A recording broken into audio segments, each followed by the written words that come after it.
Welcome to Heirloom Ornaments. I'm Stacy, and today I am making coasters. I am joining a collab with Susan Hiles from Susan Hile Arts and Cherie from Turquoise Dreamin'. They run collabs every month and they give you a couple weeks of themes. This first week in December theme is presents or gifts. Either we were to make a gift for someone or something with gifts on it, so I decided to make a gift coaster. So these are little coasters that I made using scrap yarn. You know I love my scrap yarn. And on the back, I have these square corks that have adhesive back that I use. These are nice. I got these, you get like a bunch of them, over 50 of them in a little package. And I will put a link to purchase this down in my description box. I use them for the back of tiles when I make coasters out of tiles. And again, we'll be using scrap yarn. I will also link in my description Susan and Cherie's information if you want to ever join a collab. It's super simple. You just let one of the ladies know that you're joining the collab, and they'll put your page into a playlist, and then everybody gets to see it. So let's get started with making our coasters. So to start, what you'll need is a H-hook. I'm using an H-hook for this, a darning needle at the end, some scissors, the back end I told you about, and then some scrap yarn. I'm going to do the opposite of this one this time, and it took me several times to figure out this pattern. I wrote this myself. This is my first one. You can see it's a little wonky because I did several tries. I mean, I will keep going until I feel like I got it right. I found it best to start with the center ribbon. So for my center ribbon, I'm going to start, and I'm going to make my slip knot, however you make your slip knot, and I'm going to chain up 15. 1, 2, 3, 4, 5, 6, 7, 8, 9, 10, 11, 12, 13, 14, and 15. And now I like to work, as you know from other projects I've done, in the back hump, because that way I'm left with these stitches. And we will be using those stitches a couple rounds later. So to start, after you made your chain 15, I'm going to go into the second stitch from the hook. And don't forget, the stitch on your hook never counts.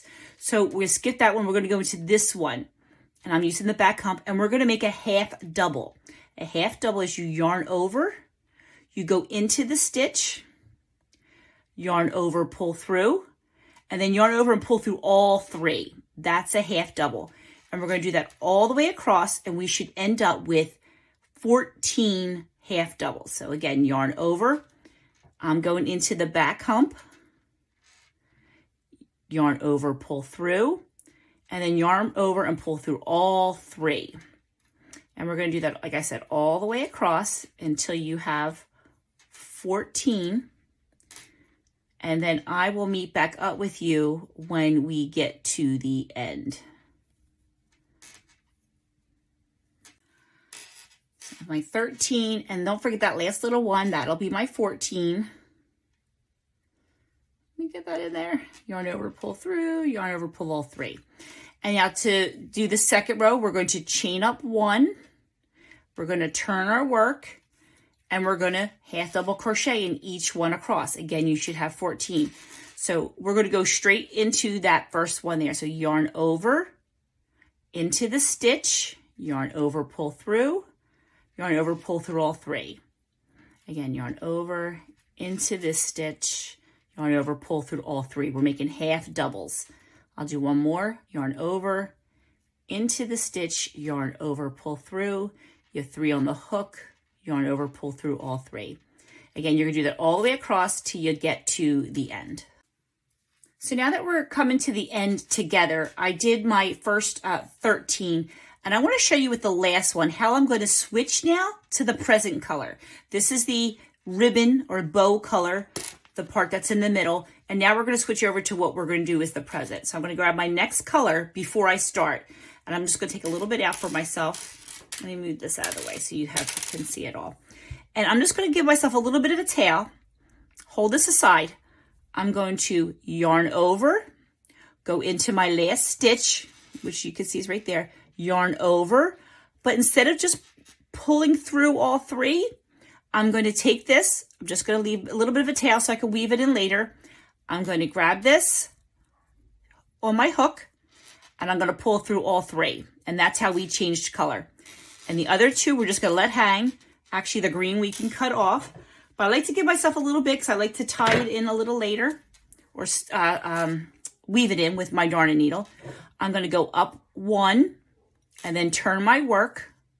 And these are fine. Don't think they're going to fall out. However, for this one, rather than just darn it in, I'm going to put it along here. That way I could catch it as I go. It's a little less work for me later. If you don't want to do that or it's too cumbersome, you're kind of new to crochet, you can let it hang and darn it in later. That's fine.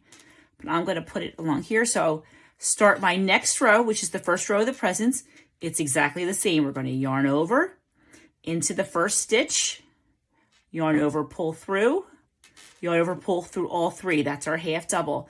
And we're going to do this all the way across. So you'll have 14 stitches all the way across. Yarn over into the stitch, yarn over, pull up through all 3. Yarn over into the stitch, yarn, pull over 3. Again, you do that all the way to the end, and then I'll meet back up with you. Now this is stitch 14. Oops. And you guessed it, we're going to yarn up 1 and turn our work and do the same thing. We're going to do this with the red, which is our present color, gift color, for 3 more rows, a total of 4. So we did 2 green. We're now going to do 4 red. But when we come to the end of the 4th row of red, I'm going to be back up with you and tell you how we're going to do the rest. So now I've completed my 4 rows of red all the way across of the half double crochets, and I've got to my last stitch. Now what I want to do is chain 1, but I'm not going to turn my work. I actually want to go back over and now do the other side of the gift. So to get myself over there, I'm going to just slip stitch all the way across. So I'm going to just go in and just pull it through. Basically like when you do a granny square and you want to get to the other end. I'm just going to move myself across and move it into here. Nothing more than a simple slip stitch. And you can just go in anywhere. Try to make it a little neat. It's going to go right across. Here's one more. I'm going to grab that green too so I don't have to worry about it later. Again, you can wait to stitch it in later if you want. And then I believe I'm at the end now. Let me get to the very, very end. I'm going to get to the last stitch. So basically that's the first stitch of the next row. And that's where I want to be. I'm just putting that green there. And slip stitch. Now to start, we want to chain 1. And again, half double crochet all the way across. So yarn over into that stitch, that first one that we slip stitch to, yarn over, pull through, yarn over, pull through all 3. And we're going to do this all the way across. And see how when I went to the hump the other side, this was our initial chain. Let me move that out of your way. So this was our initial chain, and because I did the humps in the back, I now looks like I have a regular row of single crochets, and it's going to make this row much easier. But even when I do other things that I'm not going to go the back way, I still like that way that looks at the end. It looks all finished. So now I'm going to let you go and do your other, well, I did 2 here, so we'll do, this is 3. And you're going to do this all the way across until you have your 14. And then I'm going to meet back up with you. And now that I'm at the end of my row of my 4 present side, I'm just going to chain 1 and fasten off. I'll weave that in with my darning needle since I don't have anything to crochet into it. So we're going to put this aside and we're going to start our bow. So we need to get our green back because we want to do the same color as the center of the ribbon. And to start, I'm going to chain up 41. Now that's what I did, 41 to get this size bow. If you want a short little cute bow, if you want a longer bow, whatever works for you, this will make a size 4. This 41 stitches will make it look like this. So I'm going to put my chain on my hook and I'm going to chain up 41. Chain up is just, you know, you're chaining over. And I'm going to meet up with you at the end. You don't want to hear me count to 41. And now that I have 40 chains, I'm going to work the back hump again. The second one from my hook, for hook doesn't count. So there's the 1 there and there's 2. I'm going to half double crochet again all the way across. So put that right, turn yarn over, insert your hook, yarn over, pull through all 3. Again, we're just going to do that all the way across. So in the end, you should have 40 stitches. If you mess up and have 39 or 42, it doesn't matter. We're just making the bow. This doesn't have to be exact. So don't stress yourself. Yarn over, pull through, and I will meet up with you when I'm all done. So now I've done a double crochet, a half double crochet all the way across to make myself a ribbon that I'm going to turn into a bow. And to finish off, you just want to chain one and cut it. That's how you fasten off. Now, real quick, what I want to do is see how this kind of comes to a little bit of a point, because that's the way you start a chain and a foundation chain. On this end, it's kind of square. So what I like to do is take my two ends. This is the tail we started. This is where we finished. And I like to knot it, because if you see after you knot it, it kind of makes a little bit more of a point. And I like the way that looks. And now I'm going to take these two and I'm going to darn those in there with my darning needle. And I'll do that, at the end. Well, you don't want to see that part. So now I have my present, and I want to take my bow to make a bow. So how do I do that? First, I want to take a nice piece of my same color yarn. I want to take a good 2 feet, because what I want to do is wrap it around. Then I also want to tack it down, which is optional, but I'll show you what I mean when I get to that part. So I snuck out my nice long piece. I'm going to take my ribbon, and I'm going to cross it this way. I like it to go where it's around, so the straight is like that, if that makes sense. It's kind of hard to describe. And I'm going to kind of sort of put these where I want them. So now I know that's where I want my center to be, because I want these to be even. I'll pick it back up, and this back loop here, kind of like the way you wrap it around your neck, I guess. And you're going to take it, and I'm going to pull it just a little bit below, just a little bit. So now it kind of comes up. And you can fuss with it a little bit. I think that's where I like it. Make sure they're even. They look about even to me. And I'm going to take this long piece that I cut, and I'm going to take it in a little, not quite half. I'll leave one side a little longer. So this side will go here. And I'm going to wrap it around really tight. And that's how I'm going to get my bow. We're cheating. I'm not tying. It's hard to tie this. When you try this, it gets so cumbersome, it doesn't look nice. So let's do a third time. I like that bow to be a little chunky in the center. And then from the back, I'm just going to knot it. Simple knot, nothing fancy, just to tie it down. We're going to sew it down in a second, so it doesn't have to be that fancy of a knot. Simple, basic knot. So now I have my bow the way I want it. I think that looks good. And that's where it's going to go. So I'm going to take these two pieces and thread them through here. So I'm going to take my hook through this side, and I'm going to pull one of them through here. Through there. There we go.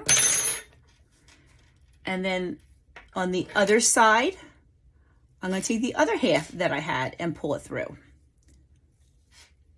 And there you go.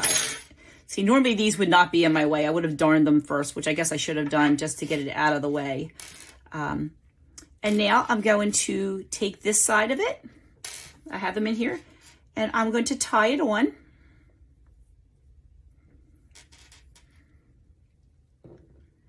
And now on this side, I'm going to take my darning needle and I'm going to tack this down.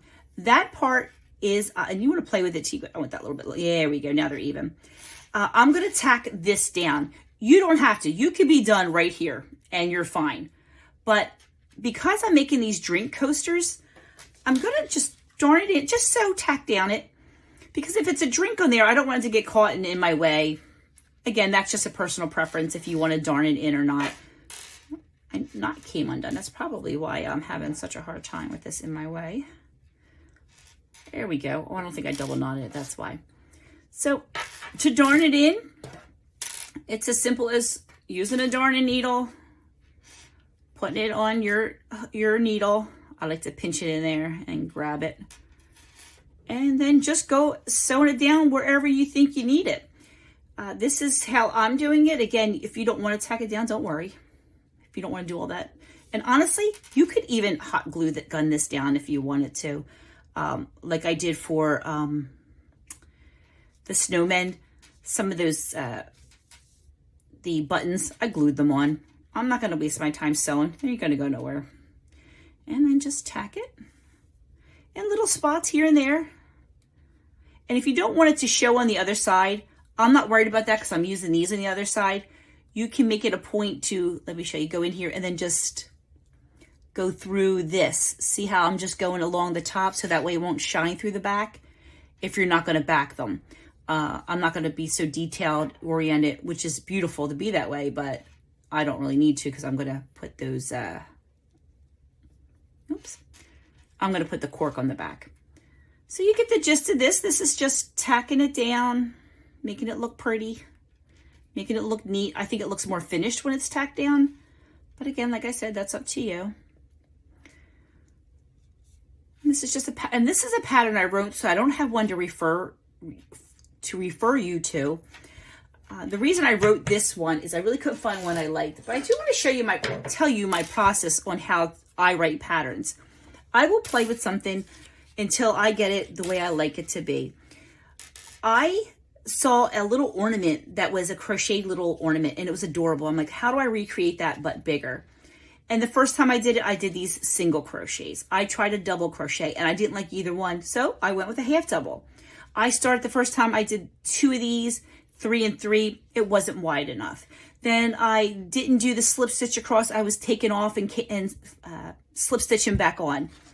When you play with something, you can always undo it. And if you're using scrap yarn to play with things, you're not losing anything. And it's a way for you to get creative and make your own patterns. They're a lot easier than you think.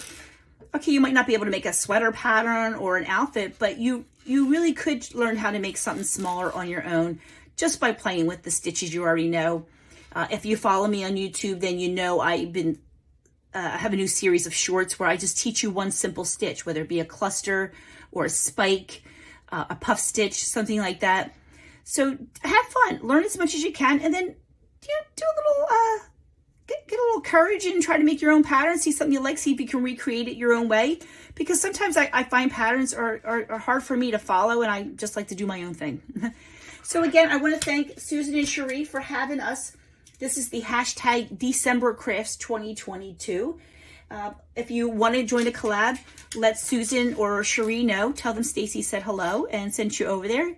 And hopefully we'll see. It's a great way to, when you join collabs, the best thing is everybody interprets these themes different. And it's so amazing to see how crafters who were all the same and think creatively are so different.